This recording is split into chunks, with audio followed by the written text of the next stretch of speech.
கர்த்தருடைய நாமம் மகிமைப்படுவதாக. ஆண்டவருடைய வார்த்தை ஒரு வார்த்தை தியானிப்போம்.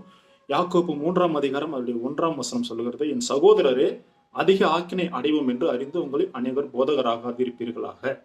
பாருங்க, ஊழியக்காரர்களுக்கு சொல்லப்படுகிற வார்த்தை அதிக ஆக்கினை. ஆக்கினை என்பது தேவன் பரலோகம் நரகம் என்று 2 இருக்கிறது.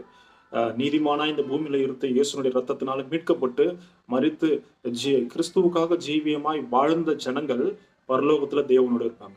இந்த உலகத்துல துன்மார்க்கமாய் துணிகர அக்கிரமமாய் கொண்டு இயேசை அறியாதபடி மரித்து போனார்கள் என்றால் அவர்களுடைய வாழ்க்கை, மறுமைக்குரிய வாழ்க்கை நரகம்.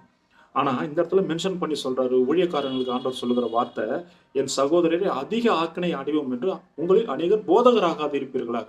இன்னைக்கு தடி எடுத்தவெல்லாம் தண்டல்காரங்கிறது போல என்னுடைய தகப்பன் ஊழியக்காரர், இப்ப நான் ஊழியம் செய்யறேன். அழைப்பே இல்லாம இன்னைக்கு அநேகர்கள் ஊழியம் செய்யறேன்னு ஊழியத்துக்கு ஒப்பு கொடுத்து சபைகளை நாசம் பண்ணி கொண்டிருக்கிறாங்க.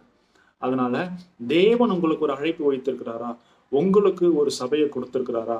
உங்களுக்கு ஆத்துமாக்களை கொடுத்திருக்கிறாரா? அப்போ உங்களை தேவன் அழைத்து உங்களை நடத்துகிறார் என்றால் அந்த அழைப்புக்கு நாம் தகுதியுள்ள பாத்திரவான்களா இருந்து அநேகர்களை கிறிஸ்துவின் அண்டையில் சேர்க்கிற ஒரு பாத்திரமா நம்ம இருக்கணும். அல்லேலூயா.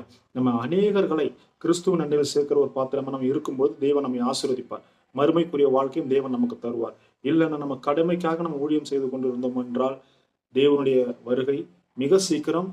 தேவனுடைய நியாய தீர்ப்பு நம்ம இடத்திலிருந்தே முதலாவது தொடங்கும். அதிக ஆக்கினை யார் அடைவோம் என்பதை வசனம் தெளிவாய் சொல்லுகிறது.